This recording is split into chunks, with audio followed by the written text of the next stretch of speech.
우리 하나님은 참으로 사랑이십니다. 아멘. 하나님이 하나님 자신의 사랑을 우리 사람에게 나타내 주셨어요. 하나님께서는 하나님의 사랑을 이렇게 나타내 주셨는데 그게 사람 편에서는 한마디로 말하면 은혜입니다. 하나님께서 창조하신 모든 만물, 아름다운 자연세계 이곳에 사람이 뛰놀고 행복하게 사는 것이 하나님의 원뜻이었는데 죄로 범한 사람들이 그만 불행하고 고통스럽고 병들고 저주받고 그리고 죽음으로 끝내는 멸망으로 가기 때문에 하나님은 그러한 사람들을 볼 수 없어서 하나님께서 예수님을 보내주셔서 이 땅에 하나님의 사랑이 다시금 회복되도록 하셨습니다. 그것이 사람에게 하나님의 은혜가 다시 임할 수 있도록 하시는 하나님의 베푸신 은총이었습니다. 하나님의 은혜를 받아야 사람이 살 수 있고 하나님의 은혜를 통하여서 영원한 삶을 살 수 있다는 것을 하나님은 또다시 사랑으로 보여주신 것입니다. 하나님의 창조하신 질서 속에서 사랑으로 이끌어 가시면서도 범죄한 사람, 하나님의 말씀, 하나님의 명령에 범죄한 사람은 생명에서 끊어지기 때문에 은혜를 소멸한 것이 되기 때문에 행복과 삶과 생명과 평안을 누릴 수가 없습니다. 그래서 고통스럽고 병들고 죽고 두려움에 떨다가 멸망으로 가는 것입니다. 그래서 다시금 회복하시려고 보내주신 하나님의 사랑, 이것을 하나님께서는 예수 그리스도를 통해서 나타나시고 보여주셨기 때문에 우리는 예수님을 꼭 붙들고 예수님을 믿어야만 그 길을 갈 수가 있는 것입니다. 이처럼 귀한 사랑을 우리가 받았으면 믿었으면 그 사랑을 누려야 합니다. 추수감사절이라고 해서 그저 감사의 예물 드리고 오늘 하루 감사하는 것은 우리의 신앙이 일시적인 것이 될 수밖에 없습니다. 그러나 베풀어 주신 은혜를 기억하면서 감사하고 현재도 하나님의 은혜로 산다는 것을 감사하고 또 앞으로 어떻게 될까 이것이 확신이 안 서면 불안하고 두렵고 그렇죠? 그리고 염려되고 이 불안, 두려움, 염려를 극복할 수 있는 것은 믿음입니다. 믿음. 어떤 믿음입니까? 하나님께서 앞으로도 내 삶을 지켜주시고 인도하실 것이라는 하나님만을 바라보는 확신 있는 믿음이 필요한 것입니다. 하나님은 말씀으로 역사하시고 사랑으로 나타내 보이시면서 말씀을 신실하게 이루어 가시는 사랑으로 나타내 보이시면서 우리에게 그처럼 하나님이 역사하시는 것을 우리의 믿음을 통해서 분명하게 더하게 나타내 보이십니다. 그래서 우리는 말씀을 믿어야 되고 그 말씀에 확신을 가져야 되고 말씀 가운데 주님을 인정하고 나아갈 때에 그 말씀이 우리의 능력이요 축복이요 실상이 됩니다. 아멘. 사람은 하나님의 은혜 아니면 살 수가 없어요. 우리가 하나님의 은혜 아니면 살 수가 없는데 우리가 언제 하나님 은혜 아니면 살 수 없습니다 하고 하나님 은혜를 내려주세요 이렇게 하나님께 매달렸습니까? 아니면 우리가 하나님 은혜 아니면 살 수 없습니다. 하나님이 저에게 은혜를 주셔야 됩니다 하고 강청에 기도를 하였습니까? 그런 적이 우리는 없는데도 불구하고 하나님께서 이처럼 사랑으로 복음을 주시고 그리고 믿게 하신 믿음으로 주시고 그리고 지금도 함께 하시면서 임마누엘 축복으로 이끌어 가십니다. 그리고 진리를 알게 하여 주셔서 진리 안에 눈을 뜨니 내가 사는 게 아니라 하나님이 살려주셨구나. 그리고 진리 안에 살다 보니 내 힘으로 사는 게 아니라 하나님이 인도하시고 책임져 주시고 이끌어 주셔야만이 내가 살 수 있는 것이구나를 깨닫기 때문에 그처럼 하나님의 하나님 되심을 인정하면서 하나님을 높여드리고 범사에 하나님께 기도하면서 나아가는 것 이게 참다운 믿음이요 우리가 할 일인 것입니다. 자, 우리 이 본문 2절에도 보면 다윗이 이렇게 고백하고 있어요. 다윗은 자기가 받은 은혜를 조목조목 나열해 가면서 하나님이 베푸신 은혜와 사랑을 하나님께 감사와 찬양으로 영광을 돌렸어요. 다윗이 자기에게 고백한 그 고백 중에 뭐라고 합니까? 우리 2절을 한번 같이 읽어볼까요? 내 영혼아 여호와를 송축하며 그의 모든 은택을 잊지 말지어다. 아멘. 이렇게 말하고 있어요. 하나님이 베풀어 주신 은혜, 내 영혼아 잊으면 안 돼. 하나님이 베풀어 주신 그 혜택, 내 영혼아 잊으면 안 돼. 자기 영혼에게 자기가 지금 명령하고 있습니다. 그러면서 그 뒤에 조목조목 이렇게 하나님 베풀어 주신 은혜를 고백 속에 나열하고 있습니다. 첫 번째로 보면 3절에 그의 모든 은택을 잊지 말지어다 그러면서 뭐라고 했습니까? 내 모든 죄악을 사하시며, 다윗 자기가 범한 모든 죄를 하나님이 사해 주셨다는 죄사함의 고백을 이렇게 드리는 것입니다. 이게 하나님과의 관계 속에서 가장 중요한 것입니다. 그래서 은혜 받는 비결은 기억해야 되고 감사해야 되는데, 그 중에 나는 죄인이었구나. 근데 나의 죄를 우리 하나님께서 사해 주셨구나. 오늘 우리로 말하면 나는 죄인이었어. 그런데 우리 예수 그리스도의 피로, 그 보혈의 공로로 내 죄를 사해 주셨어. 그러니 이 죄사함의 은총이 얼마나 큰가. 내 영혼아 이것을 기억할지어다. 이렇게 자신에게 명령하는 것입니다. 그 다음엔 뭐라고 그랬어요? 내 모든 병을 고치시며. 여러분, 사람이 죄로 인하여 이렇게 질병도 들어온 것입니다. 저주도 들어온 것입니다. 왜 하나님이 병들게 하셨어? 왜 하나님이 저주를 갖다 주셨어? 이렇게 물어보는 사람들에게 하나님은 병들게 안 하셨어. 하나님은 죄짓게 안 하셨어. 범죄케 안 하셨어. 사람의 욕심이야. 저주 안 하셨어. 사람의 욕심이야. 하나님 말씀에 이탈하면 그게 죄요, 죽음이요, 저주요, 고통이라고 분명히 말씀하여 주셨고, 지켜야 산다는 것을 말씀해 주셨고, 분명히 지키라고 그만큼 말씀해 주셨는데 사람이 안 들은 거예요. 그랬으니 그 원인이 하나님께 있습니까? 사람에게 있습니까? 사람에게 있죠. 근데 사람은 이렇게 내가 잘 되는 건 내 탓, 안 되는 건 남 탓, 하나님 탓. 이게 누구를 닮았습니까? 누구를 닮았겠어요? 다 아담이 그랬고 하와가 그랬고, 아담과 하와를 그렇게 유혹했던 뱀이 그랬습니다. 창세기 3장에 서로가 다 핑계대고 이유를 대지만 하나님께서는 각자가 지은 죄를 각자에게 묻습니다. 누가 유혹했던, 자기가 이끌려서 그랬던 다 자신의 당한 죄는 자기가 당해야 되는 것입니다. 그러니 오늘 우리들에게도 이렇게 모든 병을 고치시는 하나님, 이 죄로 인하여 이 질병도 오고 저주도 왔지만 그 모든 병과 모든 저주는 하나님께서 풀어주실 수 있다. 내 모든 병도요 하나님이 고쳐주실 수 있습니다. 이렇게 고백하는 것이 은혜 받은 자입니다. 질병의 문제 하나님께서 다 해결해 주실 수 있죠.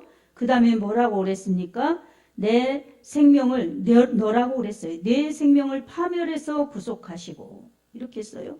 죄로 인하여서 하나님과 관계가 멀어지고 그러면 어떻습니까? 영혼이 파멸로 가는 거예요. 파멸. 저주와 죽음과 파멸로 가는 겁니다. 여기에서 구속해 주셨다. 그러니 여기 이 말씀을 압축하면 죄와 사망과 질병에서 자유케 하신, 해방시켜 주신 구원의 은총을 이렇게 잊지 말라고 자신에게 당부하면서 명령하고 있습니다. 오늘 우리로 비추어 볼 때도 우리 하나님의 은혜는 이처럼 죄에서 자유, 질병에서 자유, 그리고 이 죽음에서 멸망에서 자유를 주신 것입니다. 누구를 통해서입니까? 바로 우리 주 예수 그리스도를 통해서 우리에게 이 모든 구원의 은혜, 축복의 은혜를 주신 것입니다. 아멘. 우리는 이것을 기억하면서 항상 내가 약하여질 때 이렇게 내 영혼아 하나님을 찬양하라. 내 영혼아 하나님이 베풀어 주신 모든 은택을 잊지 말지어다. 이렇게 나에게 명령할 줄 알아야 합니다. 그래야 그 두려움이나 그 염려나 그런 불평이 오히려 감사로 바뀌어서 다시금 하나님 앞에 하나님 이것도 감사해요. 이것도 감사해요 하고 우리 하나님을 높일 수가 있지요. 그렇지 않으면 있었던 감사도 원망, 불평 이런 것이 있으면 있었던 감사도 그냥 다운돼 가지고 감사는 온데간도 없고 염려만 더 많아지고 원망, 불평만 더 많아지는 겁니다. 아멘. 우리는 이것을 과감하게 물리쳐야 돼요. 내 영혼아 감사하자. 범사에 감사하자. 우리 하나님께서 베풀어 주신 은혜를 잊지 말지어다. 이렇게 나에게 명령하고 내 마음을 단도리 하고 내 마음을 믿음으로 그렇게 굳세게 다져질 때에 우리 하나님은 하나님을 바라보면서 내 영혼을 그렇게 하나님께로 향하는 그것을 믿음으로 보시고 우리 하나님은 능력과 은혜를 더 베풀어 주시고 우리 하나님께서 일으켜 주시고 함께하여 주십니다. 우리 하나님이 죄에서 그리고 질병에서 파멸에서 구원하신 하나님이시라는 것을 이렇게 다윗이 은혜 체험하고 노래하는데 우리는 다윗이 경험한 것보다도 더 크게 예수 그리스도의 은혜를 통해서 구원받고 이렇게 하나님의 은혜를 베풀어 주시니 다윗보다 더 많이 찬양해야죠. 아멘. 더 많이 노래하고 감사해야죠. 자, 그렇게 감사했는데 이것은 구약의 다윗만이 아니라 신약에서도 우리 이 바울은 이렇게 고백하고 있어요. 이 고린도전서 2장 2절에 내가 너희 중에서 예수 그리스도와 그의 십자가에 못 박히신 것 외에는 아무것도 알지 아니하기로 작정하였습니다. 이렇게 말씀하고 있습니다. 예수 그리스도의 은혜를 받은 바울은 나는 다른 것 아무것도 중요치 않아. 오직 날 구원해 주신 십자가로 날 구원해 주신 예수 그리스도 그분만이 나의 가장 중요한 믿음의 대상이요. 그리고 날 그렇게 인도하시는 분이시기 때문에 나는 예수님 외에 십자가에 못 박혀서 죽으시고 부활하셔서 날 구원하신 예수님 외에는 나는 아무것도 자랑하지 아니하리라 이렇게 선포하는 것입니다.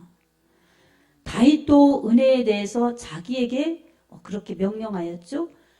바울도 역시 남에게나 나에게 그렇게 나는 아무것도 자랑하지 않겠다. 나의 구원자 예수만 자랑하겠다. 이렇게 선포하고 나아가고 있습니다. 여러분, 내게 구원의 확신이 있을 때 남에게도 그렇게 예수님을 자랑스럽게 선포할 수가 있지요. 내게 구원의 확신이 약하여지고 구원받은 은혜는 감사하지만 현실에 눈이 어두워져서 현실의 짐 때문에 그 감사의 믿음이 약하여지면 구원의 확신이 확 일어나지 못하고 감사가 더 크게 빛나지 못하면서 염려에 묶여지는 것입니다. 그래서 자신감 있게 이렇게 나의 주님을 자랑하노라 선포하고 내 주님 이 복음 믿어야 구원이다 이렇게 확신 있게 전도하지 못합니다. 그래서 이 어둠의 세력은 할 수만 있는 대로 오는 사자처럼 두루다니며 산길자를 찾는다고 베드로서에서도 그렇게 말씀하였죠. 그처럼 우리의 신앙이 그렇게 약하여지고 쪼그라들고 그래서 잡혀먹기를 그렇게 기다리는 겁니다. 우리는 우는 사자처럼 산길자를 찾는 마귀에게 잡혀먹어서는 안 됩니다. 믿음을 빼앗겨서는 안 됩니다. 오히려 세상 가운데 하나님의 그 자녀들로서 담대한 믿음으로 예수 그리스도를 담대히 선포해야 됩니다. 아멘. 그렇게 될 때 우리 하나님이 영광 받아주시고 능력 없는 우리, 약한 우리들의 모습이 있다 할지라도 약할 때 강함 되시는 우리 하나님께서 더 크게 역사해 주십니다. 바울도 자기의 약한 것은 자랑하지 않습니까? 나는 나의 약한 것을 자랑하노라. 바울이 자랑한 것은 자기의 약한 것을 자랑했어요. 그리고 바울이 자랑한 것은 예수 그리스도의 십자가 사랑을 자랑했어요. 여러분 그런데 우리는 어떻습니까? 내가 자랑할 것이 없어서 내세울 것이 없어서 이러면서 신앙이 위축되고 감사거리가 너무 부족하구나 이렇게 생각하면 약한 신앙이 될 수밖에 없습니다. 약한 것도 자랑의 이유입니다. 아멘. 내가 약하기 때문에 주님이 나를 더 귀히 여기시고 내가 약하기 때문에 내가 하는 것이 아니라 주님이 하신다는 것을 자타가 공인할 수 있도록 그렇게 하나님이 역사하신다는 것을 알아서 바울은 이렇게 역설적으로 그렇게 표현합니다. 여러분 사람들이 내가 강할 때 자랑하겠어요? 약한 것을 자랑하겠어요? 사람의 생각으로는 강할 때 자랑이 나올 수가 있겠죠. 근데 바울은 그러지 않았어요.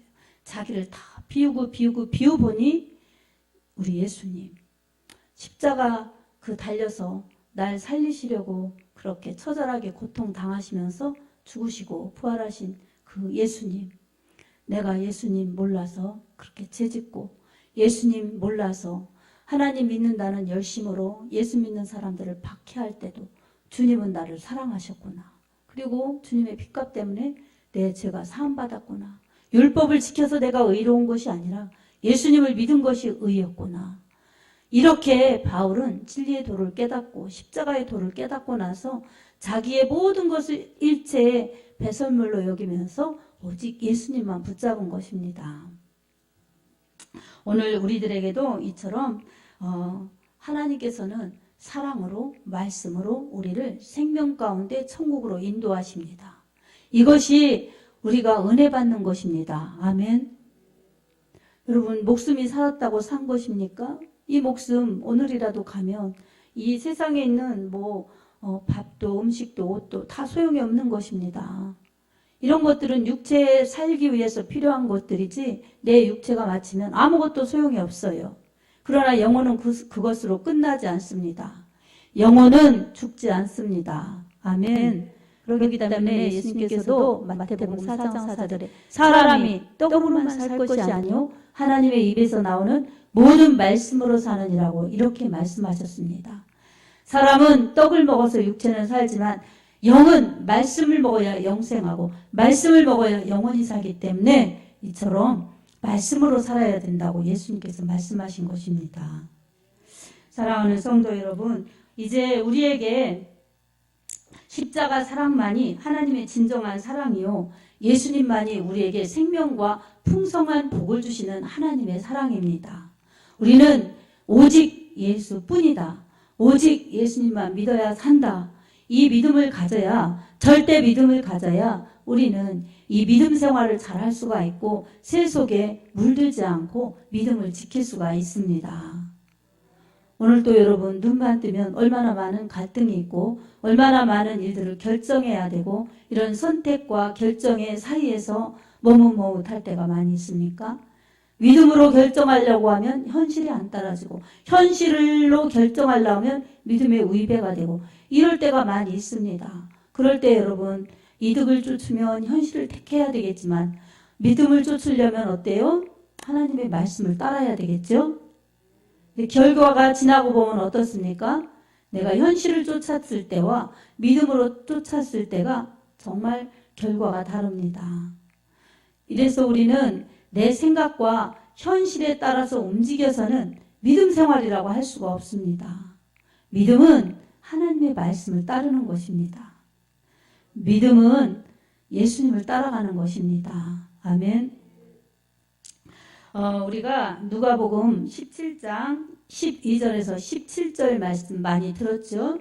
이 10명의 문둥병자가 있었는데 다 예수님께 고쳐달라고 애원해가지고 10명이 다 고침받았어요. 근데 몇 명이 하나님 앞에 예수님 앞에 감사했습니까? 그렇죠. 한 사람 단 한 명만 와서 예수님께 절하고 감사했어요. 그럼 9은 어디 있느냐? 예수님이 그러셨어요. 그 9은 어디 있을까요? 어디로 갔을까요? 너무 좋아서 세상으로 가고 집으로 가고 가족들에게 가고 그랬겠죠. 단 한 사람은 그러지 않았어요. 다시 돌아와서 예수님께 와서 절하면서 감사하다고 했어요. 여러분 하나님께서 이처럼 우리 인류에게 너무나 큰 은혜, 창조의 섭리 속에서 이 모든 것을 다 누릴 수 있도록 주셨고 예수님의 핏값을 통해서 인류가 구원받도록 구원의 은혜를 베푸셨고 그랬는데 온 인류가 우리 하나님께 얼마나 감사할까요? 우리나라의 사람들은 또 얼마나 감사할까요? 우리 지역의 사람들은 하나님 앞에 얼마나 감사할까요? 그리고 우리 교회 성도 여러분들 가운데는 우리 베풀어 주신 하나님의 은혜를 얼마나 감사할까요? 우리가 감사하는 자가 되어야 그 한 명이 될 수가 있습니다. 감사하지 않는 자는 해결을 받아서 좋아할 뿐이지 감사까지 가지 않는 사람은 그 9 중에 들어가기 때문에 9은 어디 있느냐? 주님의 근심이 되시죠. 오늘 우리들에게 있어서 감사는 이처럼 하나님께 기쁨이 되어드리고 하나님을 높여드리는 믿음의 고백이요 믿음의 행위입니다. 감사는 그 사람의 믿음의 표현이요 그 사람의 분량입니다.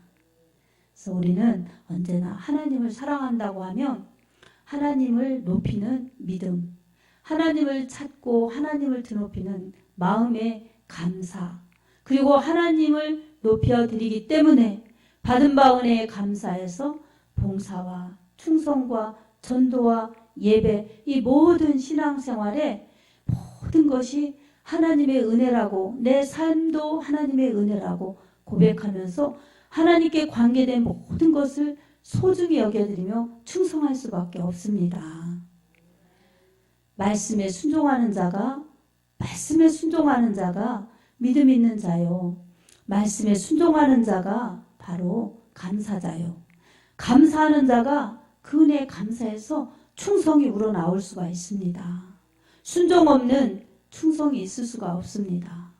그래서 오늘 여러분 우리들에게 있어서 사람들이 하나님을 찾는 이유, 하나님이 베풀어 주신 은혜 감사하고 내가 죄인이었음에 이렇게 신분 전환을 시켜주신 하나님의 자녀로 바꾸어 주신 죄인이 의인되게 하신 하나님 너무 감사합니다. 이래서 하나님의 은혜 감사해서 예배드리고 충성하고 봉사해야죠. 하나님이 뭘 좀 주실까 해서 정말 기대하면서 이렇게 감사하고 충성하고 이것은 인본적인 것입니다. 하나님은 이런 형식적인 감사, 인본적인 감사를 원치 않으십니다. 하나님께 감사하는 것은 성령으로 하나님 은혜에 감사하고 그래서 하나님께 예배드리고 성령 은혜에 감사하여서 성령님의 은혜로 말미암아 하나님 앞에 충성하고 성령 안에서 깨어 기도하고 성령으로 봉사하고 영과 진리로 예배드리고 성령으로 전도하고 모든 것이 감사한 사람은 성령 충만하여서 더한 감사를 하면서 하나님의 이름을 높이는 그러한 감사와 찬양, 하나님을 높이는 증거의 삶을 살 수밖에 없습니다. 사랑하는 성도 여러분, 신앙은 실제입니다. 그렇기 때문에 우리는 형식적인 믿음, 형식적인 감사, 이것은 주님이 원하지 않는 감사입니다. 체면 때문에 감사하고 또한 직분 때문에 이 정도는 해야지 하고 감사하고 또 눈치 보면서 내 이 자리 지키느라고 감사하고 이런 그러한 형식적인 감사는 우리 하나님 앞에 상관없는 그냥 감사일 뿐입니다. 그건 진정한 감사가 될 수가 없지요. 구원의 은혜 감사하시기 바랍니다. 그리고 늘 인도하신 하나님의 사랑의 은혜 감사하시기 바랍니다. 그리고 범사에 감사하면서 나의 모든 것을 하나님께서 인도하신다는 그 믿음의 확신, 이것만이 우리가 진정한 감사를 드릴 수가 있습니다. 그럴 때마다 감사할 수가 있지 어떻게 감사할 수 없는 상황에서 감사가 나올까요? 근데 감사할 수 있어요. 왜냐? 하나님의 주신 은혜 너무 감사하면 감사할 수 밖에 없는 감사의 상황 속에서도 감사하지만 감사할 수 없는 그런 상황 속에서도 감사하고 때때로는 내 기도대로 안 되고 내가 바라는 대로 안 돼도 그리 아니하실지라도 감사할 수 있습니다. 하박국서 3장에도 비록 무화과나무가 무성치 못하며 감람나무에 소출이 없으며 우리의 양이 없으며 밭에 식물이 없으며 외양간에 송아지가 없을지라도 나는 나의 하나님으로 인하여 감사하고 여호와 나의 구원의 하나님으로 인하여 감사하리로다. 하박국이 이렇게 고백하고 있습니다. 아무것도 없어도 나의 구원자 우리 하나님 때문에 저는 감사합니다. 이렇게 감사하겠다는 것입니다. 이게 여러분 진정한 감사자요 믿음의 감사의 고백입니다. 시편 50편 14절 15절에도 그렇게 감사하는 자를 하나님이 기뻐하신다고 그랬습니다. 감사는 하나님이 찾으시는 그러한 감사의 예배자는 하나님이 찾으시는 사람들입니다. 시편 50편 22절 23절에도 그렇게 말씀하고 있습니다. 감사를 하는 자, 하나님이 기뻐하시지만 감사하지 않는 자는 하나님이 찢어버리신다고 이렇게 말씀을 강하게 표현하셨어요. 우리 한번 같이 화면 보시면서 읽어보겠습니다. 하나님을 잊어버린 너희여, 이제 이를 생각하라. 그렇지 아니하면 내가 너희를 찢으리니 건질 자 없으리라. 감사로 제사를 드리는 자가 나를 영화롭게 하나니 그의 행위를 옳게 하는 자에게 내가 하나님의 구원을 보이리라. 아멘. 감사하지 않는 자는 하나님이 찢으신답니다. 하나님이 안 기뻐하신다는 거예요, 여러분. 그 하나님이 징계하시고 하나님이 책망하시고 그럽니다. 근데 감사하는 자는 그 행위를 옳게 하는 자에게 하나님의 구원을 보이시겠다고 말씀합니다. 감사하는 자는 하나님께 영광이요. 감사하는 자는 하나님의 은혜 속에서 살기 때문에 항상 하나님의 보호와 은혜가 넘쳐날 수 있도록 그렇게 함께 하십니다. 사랑하는 여러분, 이런 하나님께 우리는 더욱 감사해야 하지 않겠습니까? 오늘 추수감사절이기도 하지만 우리가 내가 얼마나 오래 하나님 앞에 감사하며 살았나, 마음의 감사, 믿음의 감사, 삶의 감사, 또 이 믿음 예배의 감사, 봉헌의 감사, 이렇게 어떻게 살았나 우리가 돌아보면서 우리의 생명 있게 하신 하나님, 나를 이 땅에 오게 하신 하나님, 생명을 유지시켜 주시는 하나님, 그리고 이 세상 이후에도 나를 책임져 주시면서 영원한 천국에 들이셔서 함께 살자고 나를 그렇게 인도하시는 하나님, 참으로 감사합니다. 과거에 베풀어 주신 은혜 감사, 지금 인도하시는 현재의 은혜 감사, 앞으로 미래에도 베풀어 주실 나의 하나님께 감사, 나는 감사로 살리라. 이렇게 여러분에게 명령하시기 바랍니다. 아멘. 삶 속에서 하나님을 높이면서 하나님께 우리는 감사하면서 함께 예배드리고, 또 혼자 있을 때는 또 감사의 믿음을 간직하고, 또 같이 예배드리고, 그리고 나가서 전도하고 충성하고 봉사할 때 우리는 더한 감사가 넘쳐날 것이며, 우리 교회 공동체는 감사하는, 주님을 사랑해서 감사하는 사랑의 공동체, 그리고 주님의 은혜를 감사해서 전해내는 전도의 공동체가 될 수가 있습니다. 하나님이 기뻐하시는 교회 공동체요, 하나님이 바라시는 예배자들이 될 것입니다. 이런 믿음의 확신을 가지고 감사하면서 더욱더 기도하고 주님을 높여서 여러분의 심령과 가정과 우리 교회에 더욱더 큰 감사가 넘쳐나면서 우리 하나님께 더 큰 영광 돌리며 전해내는 복된 여러분이 되기를 예수님의 이름으로 축복합니다. 아멘.